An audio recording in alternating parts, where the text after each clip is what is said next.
Hey guys, Matt here with the JaYoe Nation. I figured I'd get out of my bedroom and start walking around, maybe do some stuff outside.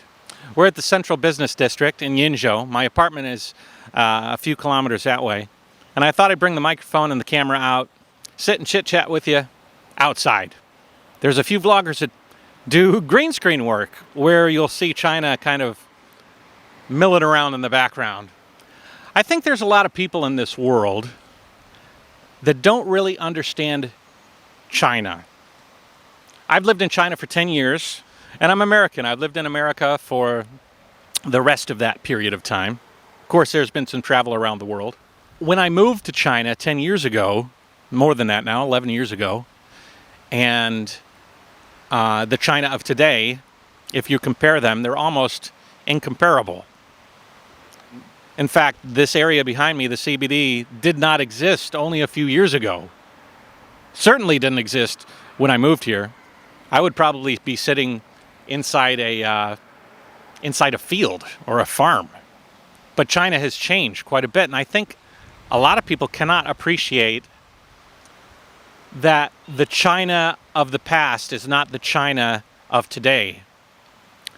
The insults hurled, the degradation, the accusations, they might have landed in the China of decades past, but they don't land today. Think of some of the arguments. China's infrastructure is falling apart. Well, that's got some truth to it. Many years ago, when I first moved here, China was building at breakneck speed. Building and building and building. Like I said, this area behind me didn't even exist.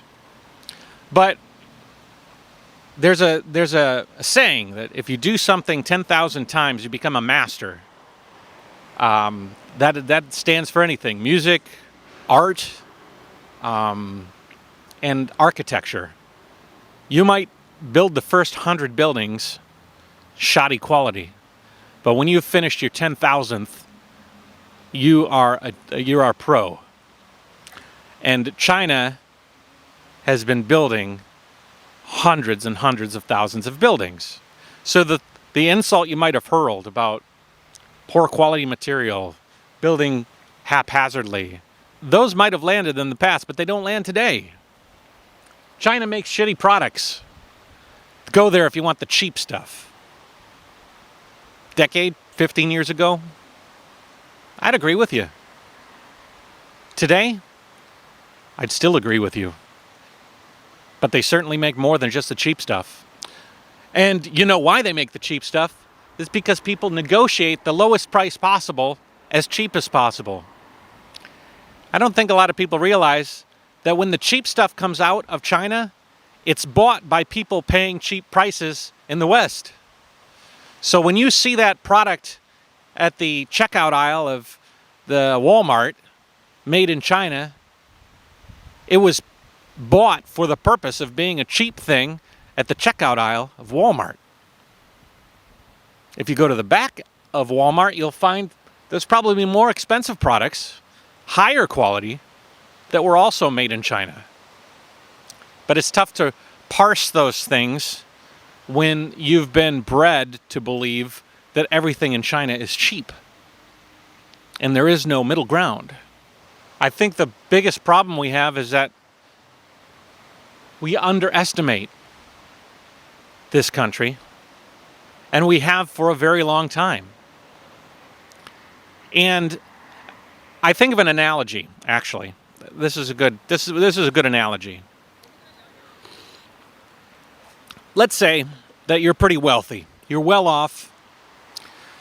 Your dad worked very hard, your grandpa worked very hard, and so you've inherited a very comfortable life in the country that you live in.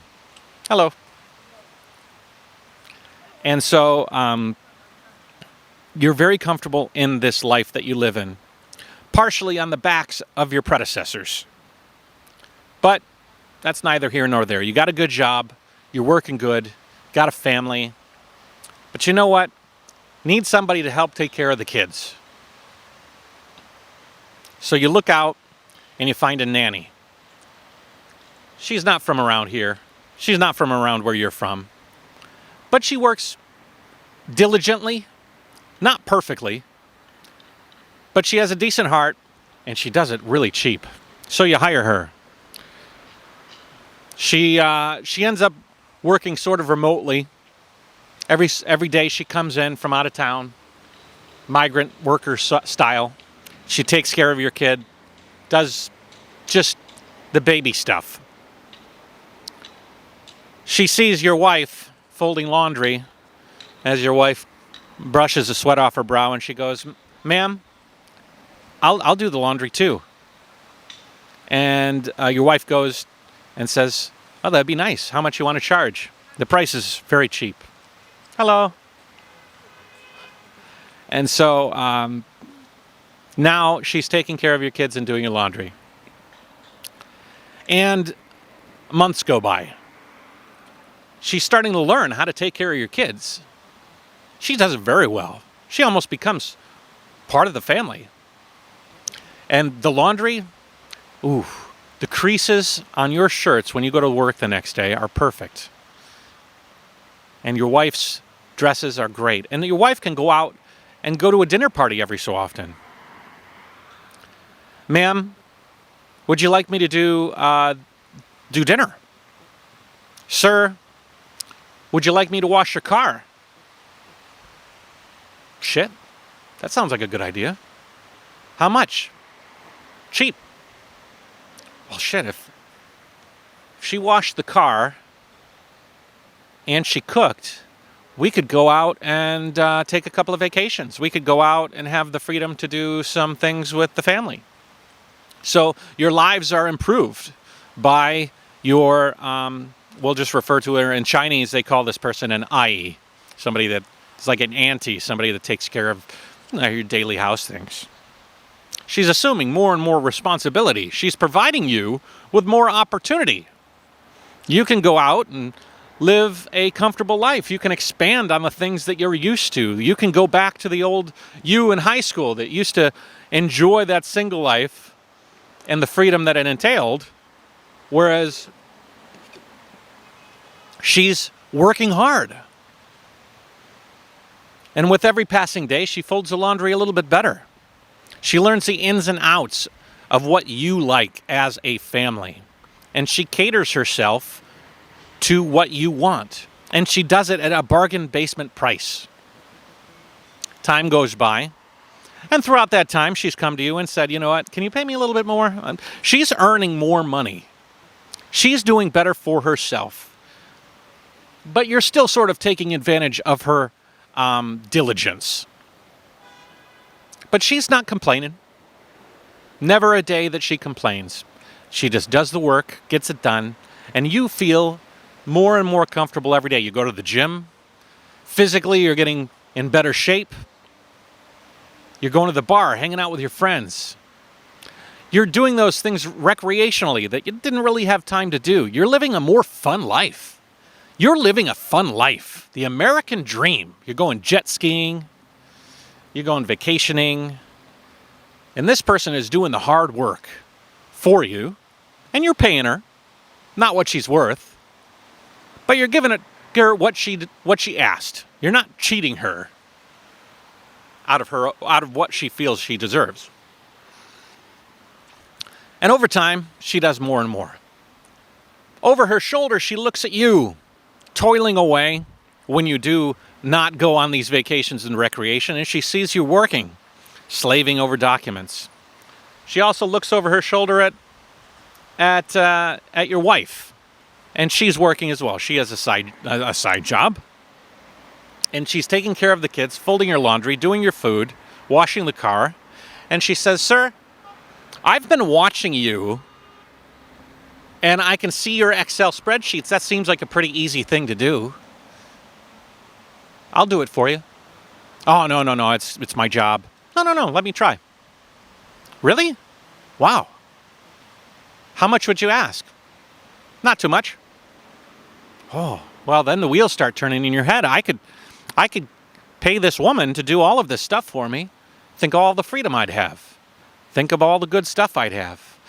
Your daughter, your child, daughter, son, or whoever is growing up at this point in time, and he's not exactly needing all of the care of a baby. And so you think this IE, this auntie, this housekeeper could assume some responsibilities and ease up my career.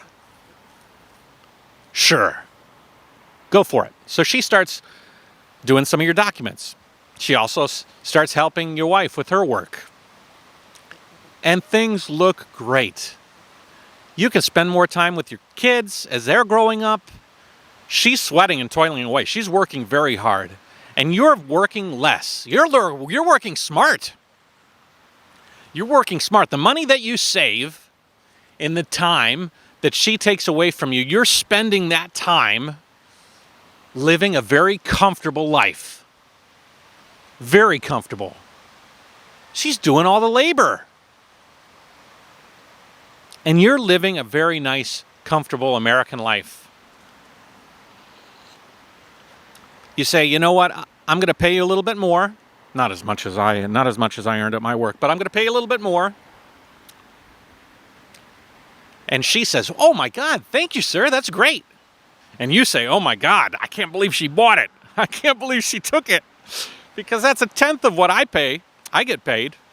So it's a win-win-win. So anyways, let's fast forward a couple of years. You go into your office and you go to your boss and you say, how are things going? And your boss says, what are you doing here? What are you talking about? It's time for me to work. Didn't your IE tell you? Maybe not the IE. Didn't I tell you? Didn't you get the memo? We have a new employee. She knows everything about what you do. And she does it as good and with less price. And you look over, and it's your IE. She took your job. How dare she take your job? You go over there, you yell at her. How dare you? I gave you opportunity. I gave you an opportunity to grow. And how do you show it back to me? And so she says to you, I was helping you. I didn't ask for this job. Your boss came to me and hired me. He noticed that most of the work done was by me, and so why not cut out the middleman? Technology these days allows a seamless connection. So translation, getting over the language barrier, all this stuff. And she's been learning the ins and outs of everything that's necessary for you to do your job. So when the boss came to me, gave me an offer I couldn't refuse. So now you've lived this whole life based on this idea that you could take whatever you wanted from this person and they would always stay below you, and you sort of got lazy. You did live the recreational life. You took advantage of the opportunity given to you by somebody that was willing to do the work for less price and do all these other things for you. And instead of furthering yourself and pushing yourself into the future, you relaxed. And you enjoyed that fact, and that's okay. But they certainly didn't. Your IE certainly didn't. Your IE took advantage of the hard work, built upon that hard work to learn, and before you knew it, all of that education, all of that hard work built that person into a situation where they could compete with you, if not exceed you. I think that analogy is a lot what's happening with China, and a lot of what explains why you shouldn't be mad at China. You might have to look in the mirror a little bit. Because decades ago, you went to China because they made cheap shit. And companies went there, moved manufacturing over to China. And you as a consumer, if you're a consumer and not a businessman, if you're a consumer, you encourage this. This was not done behind your back. You went to Walmart. You filled your cart up with more shit than you could have ever done previously with stuff that was made in the United States. I know, I manufacture stuff in the United States. I moved to China helping people manufacture and use China as a source of manufacturing. It's not cheating, it was becoming competitive.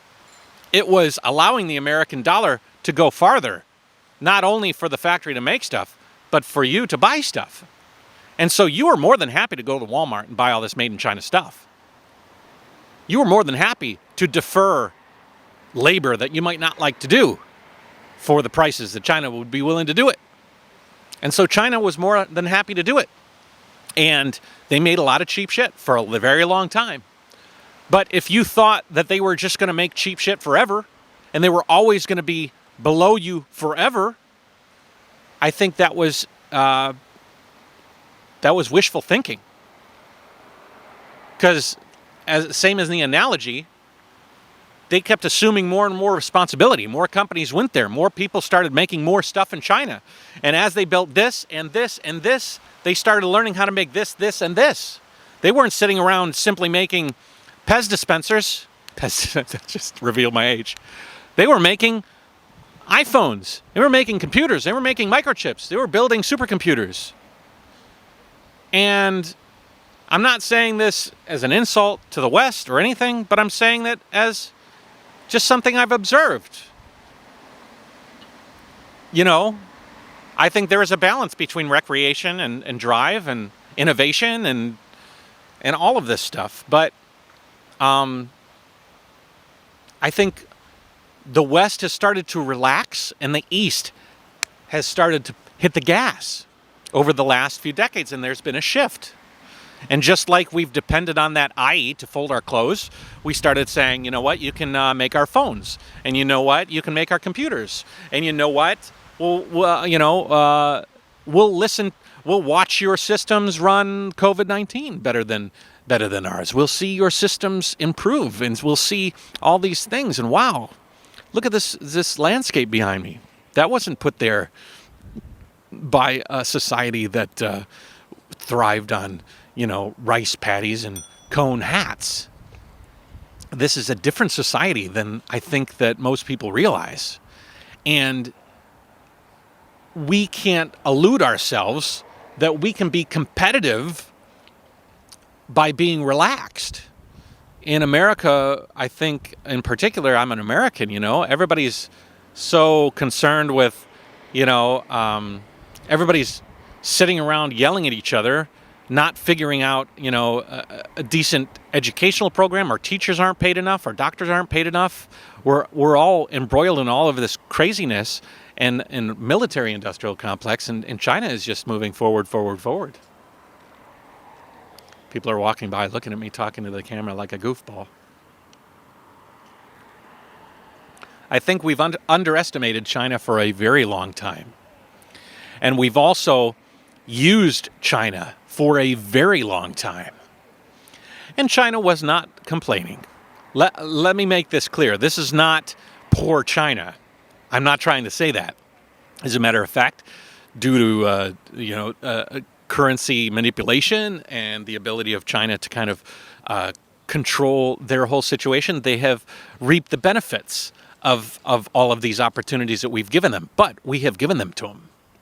And we've given them to them while pulling back and sort of letting off the gas slightly countrywide. And I think that's been to our own detriment.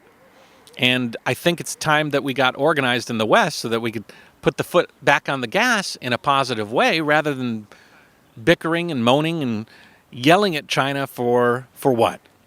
Why? I think we need to also take a step back and find out how much of what we're angry at China at is irrational and how much is a personal frustration with your own circumstances.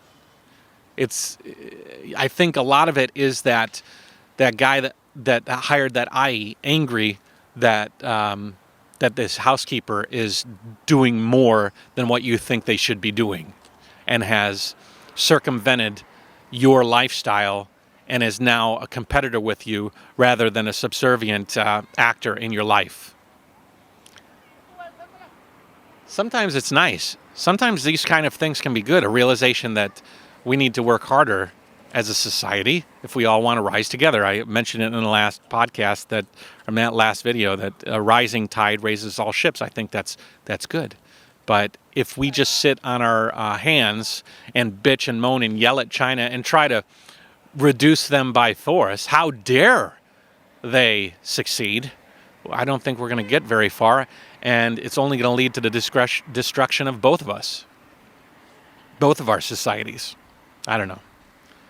Was this a rambling conversation? I think it was. Hopefully you got something out of it. I think that if we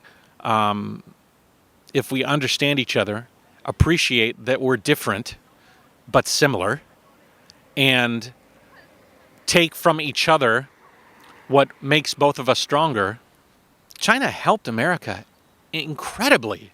Helped businesses, helped consumers, helped the lower class, helped the middle class, and lined the pockets of an incredible amount of rich people in America. Conversely, China has benefited huge from the West buying and helping them to learn about how to make things and do things. And so it's been a pretty good symbiotic relationship. Maybe some things were in favor of one side or another, but I think it was fairly mutual. Does it need to stay the same the whole time? Do I think tariffs are useful? Do I think that economic policy is important? Of course, when used correctly and not used as a threat and not used as a crowbar, and when used symbiotically to make sure that the playing field is level, and when used sanely and not to reinforce some sort of hatred. So I think we need to take a step back, say what will even us up so that we both rise together and move forward that way, instead of how dare that I take my job, fire her, get her out of here, and then, you know, there's this sort of burn it down mentality, and I think that that's the wrong way to go. Anyways, take it easy, guys. This has gone longer than I thought, but I think I had to get a roundabout into the topic of discussion. So take it easy, guys. JaYoe, have a good one. Bye-bye. Oh, if you're interested in watching these things earlier than normal, you can go to my Patreon at JaYoe. I have a coffee link below that if you want to send me a coffee, like a single donation, you could do that. My WeChat is below if you want to send me a WeChat donation. All sorts of fun stuff. Got good videos coming up of travel-related stuff. And, yeah, thanks for watching. Bye-bye.